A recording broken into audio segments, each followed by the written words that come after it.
Assalamualaikum warahmatullahi wabarakatuh.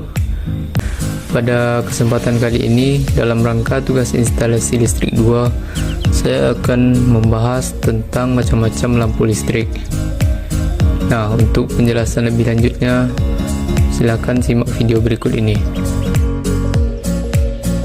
Lampu listrik yang pertama kali diciptakan adalah lampu busur. Lampu ini memanfaatkan sebuah busur sebagai sumber cahaya. Busur tersebut terjadi antara dua buah elektroda yang terbuat dari karbon.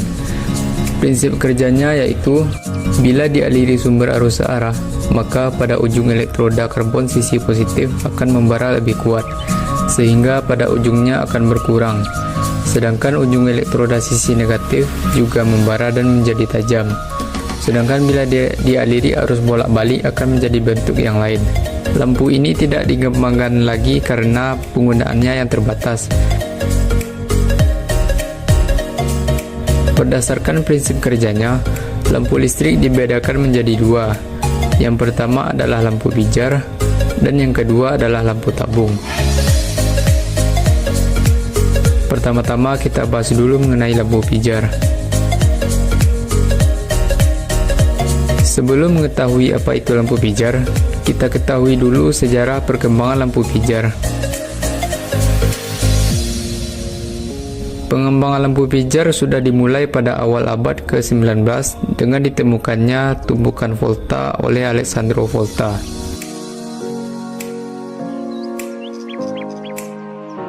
Kemudian pada tahun 1802, Sir Humphrey Davy menunjukkan bahwa arus listrik dapat memanaskan seuntai logam tipis hingga menyala putih.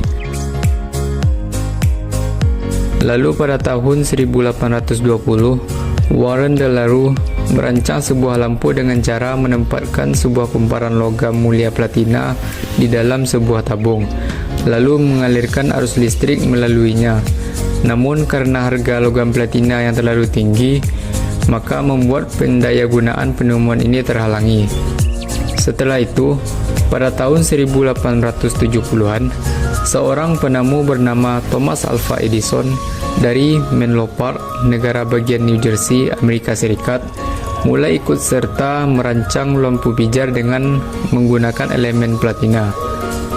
Edison mendapatkan paten pertamanya pada bulan April 1879.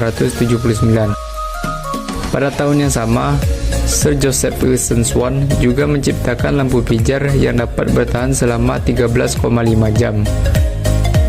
Kemudian pada tahun 1913, filamen karbon lampu Edison diganti dengan filamen tungsten atau wolfram, sehingga efikasi lampu dapat meningkat menjadi 20 lumen per watt. Dari sejarah perkembangan lampu pijar tadi, dapat kita ketahui bahwa lampu pijar merupakan sumber cahaya buatan yang dihasilkan melalui penyaluran arus listrik melalui filamen yang kemudian memanas dan menghasilkan cahaya. Konstruksi lampu pijar sendiri terdiri dari bola lampu, gas bertekanan rendah, yaitu argon, neon, dan nitrogen, filamen wolfram, kawat penghubung ke kaki tengah, kawat penghubung ke kaki ulir, kawat penyangga, kaca penyangga, kontak listrik di ulir, sekrup ulir, isolator, dan kontak listrik di kaki tengah. Prinsip kerja lampu pijar yaitu arus listrik mengalir pada filamen karbon yang kemudian memanas dan menghasilkan cahaya. Kaca yang menghubungi filamen panas tersebut mengalami kontak langsung dengan udara sehingga filamen dapat bertahan lama karena tidak terkena oksidasi. Lampu pijar sendiri terdiri dari berbagai tipe, yaitu ada lampu bohlam bening,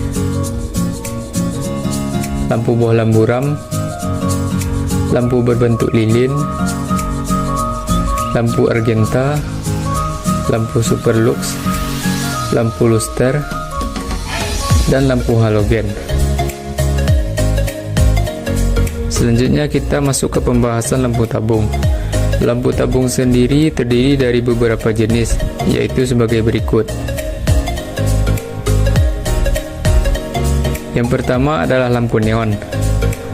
Menjelang akhir abad ke-19, ilmuwan Prancis melakukan percobaan-percobaan dengan membuat busur antara dua elektroda dalam sebuah pembuluh pipa vakum yang diisi dengan gas neon.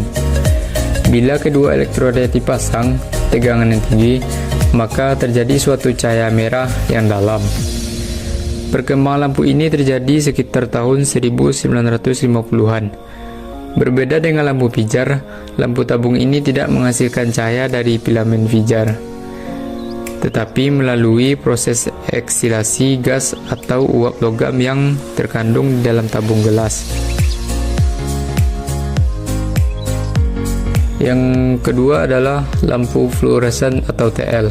Dikembangkan sejak tahun 1980, lampu ini bekerja menggunakan gas fluor untuk menghasilkan cahaya, di mana energi listrik akan membangkitkan gas di dalam tabung lampu, sehingga akan timbul sinar ultraviolet. Sinar ultraviolet itu akan membangkitkan fosfor yang kemudian bercampur mineral lain yang telah dilaburkan pada sisi bagian dalam tabung lampu, sehingga akan menimbulkan cahaya. Berikutnya adalah lampu hemat energi. Lampu ini terdiri dari beberapa komponen, yaitu balas, starter, dan kapasitor kompensasi yang terpadu dalam satu kesatuan. Lampu ini biasa disebut sebagai compact fluorescence, dan ada juga yang menyebutnya dengan lampu SL atau lampu PL. Berikutnya adalah lampu reklame. Lampu reklame dirancang untuk membuat daya tarik orang. Bentuknya bermacam-macam serta berwarna-warni. Untuk menghasilkan warna cahaya yang diinginkan, lampu reklame akan dimasukkan berbagai gas yang berbeda-beda, di mana masing-masing gas memiliki efek warna tersendiri. Berikutnya adalah lampu merkuri. Prinsip kerja dari lampu merkuri sama dengan prinsip kerja lampu fluorescence, yaitu cahaya yang dipancarkan berdasarkan terjadinya loncatan elektron di dalam tabung. Sedangkan konstruksinya berbeda. Lampu merkuri terdiri dari dua tabung, yaitu tabung dalam dari gelas kuarsa dan bohlam luar. Tabung dalam berisi uap merkuri dan sedikit gas argon. Dua elektroda utama dibelokkan pada kedua ujung tabung, dan sebuah elektroda pengasut dipasang pada posisi berdekatan dengan salah satu elektroda utama. Lampu merkuri juga terdiri dari beberapa jenis. Yang pertama adalah lampu merkuri fluoresen, lampu merkuri reflektor, lampu merkuri blended, dan lampu merkuri halide. Berikutnya adalah lampu sodium. Lampu sodium sering disebut dengan lampu natrium. Tabung gelas lampunya berbentuk huruf U yang tahan terhadap cairan sodium. Berdasarkan tekanan kerja pada tabung, lampu sodium dibedakan menjadi dua macam, yaitu lampu sodium tekanan rendah dan lampu sodium tekanan tinggi. Sekian video penjelasan kali ini. Jika ada kekurangan ataupun kesalahan, saya mohon maaf. Terima kasih sudah menonton. Assalamualaikum warahmatullahi wabarakatuh.